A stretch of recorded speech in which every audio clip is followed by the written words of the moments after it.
Hello everybody, Josh12 back here again with another video, and I'm here with my official review for Dragon Ball Super Episode 41. Now, of course, if you haven't seen this episode, please go check it out because this review may contain spoilers. But that being said, let's get into the newest episode of Dragon Ball Super. Now, this is the finale episode. Yes, boys and girls, we have finally reached the finale episode of Dragon Ball Super Universe 6 Saga, and I can honestly say, for being, at least in my consideration and opinion, the first original story arc of Super, I think it was a major success. I personally love this saga. I think this was the saga that Toei Animation should have started off with. I mean, like, they can do whatever they want with the manga because Torotaro, he's doing his job. But as the anime goes, I really wish that Toei Animation started with this saga and keep the movies canon instead of reforming them and recapping them into their own individual sagas. I think it just would have been a superior route. But regardless of any of that nonsense, all the torment, all the nonsense, all the hate that went on in the internet, all the crazy, terrible animation artwork,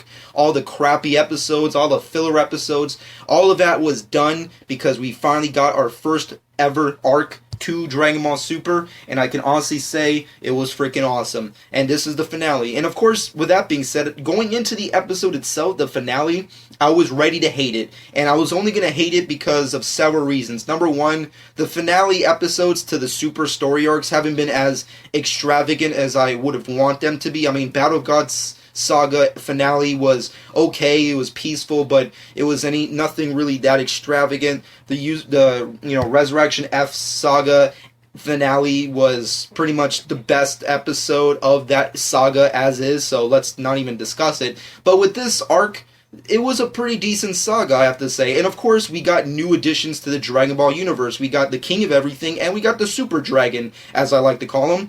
And I was ready to hate them as well. To be honest, I was really going into this episode ready to hate everything. But going out of it, or at least coming out of it, seeing it multiple times, I can say this episode was awesome and definitely ended this saga on a high note and gave us a lot of expectations and a lot of hope for future sagas and story arcs. But with that being said, let's get into this saga, or at least this finale of the saga. Now, first things first, Universe 7 won. Team Beerus has won the Universe 6 tournament, and of course, the King of Everything of 12 universes has come. He has multiple titles. I don't know what you want to call him. You can call him Xeno something. You can call him Omni King, King of Everything. I don't care. I'm going to call him King of Everything just for the sake of this episode review, and I can honestly say he is awesome. I loved how he just made Beerus and Champa a couple of pussycats. That was hilarious. I loved the voice that they gave him. I just like the idea that, I don't know whose idea was it. Maybe it was Toriyama. Maybe it was someone else, a part of the creative team of Super. But the fact that they made the King of Everything, the King of all 7 universes in the Dragon Ball franchise, they made him a toddler, and he's just this little cute baby thingamajig who just like has so much power that he can annihilate all 12 universes at the snap of his fingers, is pretty freaking hilarious and awesome. And at the end of the day, it also just proves how there's just more characters out there that we have not met who could really give Goku and Vegeta and the rest of the gang a run for their money. And plus, it also shows the amazing characteristics of Goku. I mean, Goku, obviously being the dimwit that he is, just walks right towards them and just says, "Hey, what's up? Cool to meet you. I'm Goku. What's up?" And it's just awesome. It's just a great moment to be like, you know what? This character was here to basically bitch slap Champa and Beerus for, aborting, if you will, their God of Destruction duties, and in fact actually enjoyed Goku's match so much that he was like, you know what, I'm not going to do anything terrible to you guys, and in fact, on top of that, I'm going to grant an entire tournament filled with tons of characters from all 12 universes, and you guys get to be a part of it. I mean, come on. I mean, like, we just got a setup to a future saga. Could it be the saga after this one? Could it be the finale saga for Super? Who knows? But at the end of the day, I'm just stoked that we got to see some cool, new, interesting characters that don't take away anything from Dragon Ball, but add to the universe, and that's freaking cool and awesome. But moving off of that, of course, Champa loses. He leaves with the rest of Universe 6 contestants, and of course we get the Super Dragon. Now, As we find out in this episode, the last Dragon Ball of the Super Dragon Balls was actually the planet that was being held at this tournament, ironically enough. So, of course, they pretty much destroy it to bring out the dragon. Dragon comes out, and I can honestly say it was awesome. That Super Dragon, that Super Shenron, or whatever you want to call him, he was boss. I mean, like, he was so amazing, and I have to be honest, I don't like the design of the character. I really wish Toriyama or whoever created the design for the Super Dragon really came up with a much more cooler, updated design of Shenron. I mean, like, come on, at least Porunga, even though he's like the Namekian dragon, has his own characteristics, and you know, I wish they could have just done something similar to that. But granted, this is supposed to be the original OG, you know, Dragon Ball Dragon, and I guess it fits.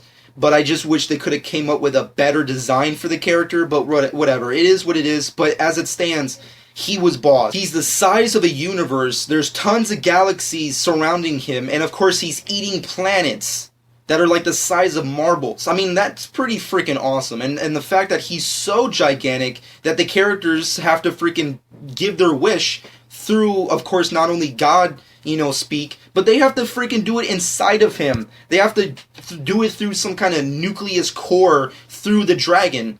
I mean, like, it was so creepy and trippy. I thought I was on drugs. That was like some Doctor Strange type crap going on there. It was just a really cool moment. And on top of everything else that was really cool about this episode, meeting these new characters, getting the Super Dragon to get their wish. Now, let's get to the wish real quick. The wish, I am not a big fan of. I thought Beerus would have done something a little bit more extravagant. Of course, wishes in the Dragon Ball franchise are irrelevant at the end of the day. The point of the Dragon Balls, or at least the point of the wish and said story arc in Dragon Ball or Dragon Ball Z or any Dragon Ball series, is not the actual wish you get, but the adventure to get to the wish. That's the point of the Dragon Balls in the Dragon Ball universe. However, at least come up with a better wish. I mean, giving Champa his very own Earth just felt like a real bitch move.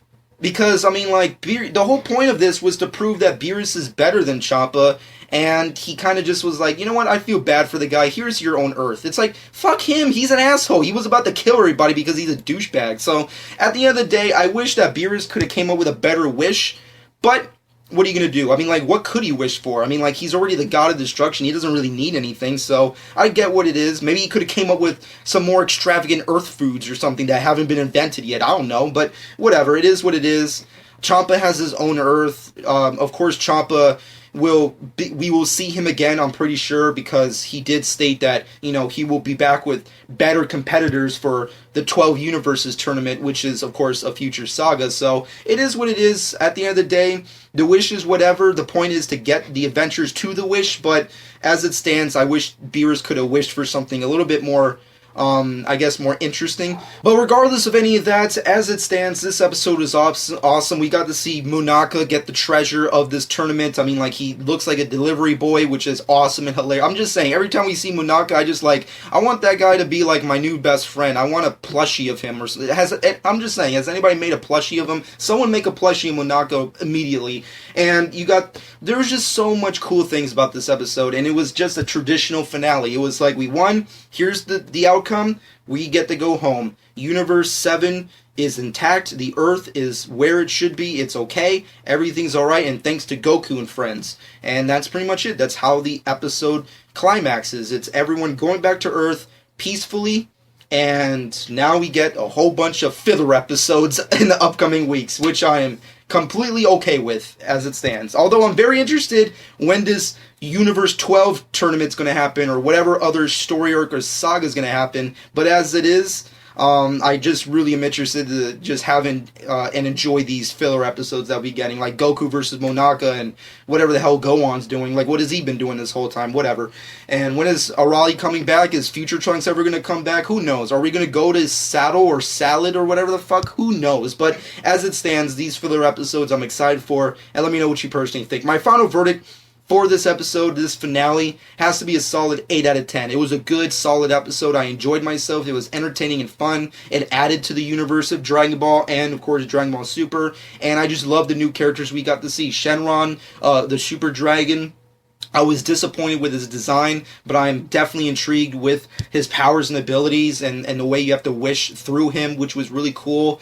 And, you know, the king of everything is just so cute. I just want him to talk for hours. He's just hilarious. And Monaka, he's a delivery boy. I'm just saying, Toei Animation, get up on the spin-offs. Come on, make a Jocko anime series. Make a Monaka delivery boy series. Come on, get up with it. I'm giving you free money here. But as it stands, let me know what you personally think in the comment section below. I hope you guys enjoyed. Of course, real quick updates. I'll be doing a Dragon Ball Super manga chapter review pretty soon. On top of that, I will also be doing a unboxing of Dragon Ball related content, Dragon Ball Super related content, if you will. So be on the lookout for that as well.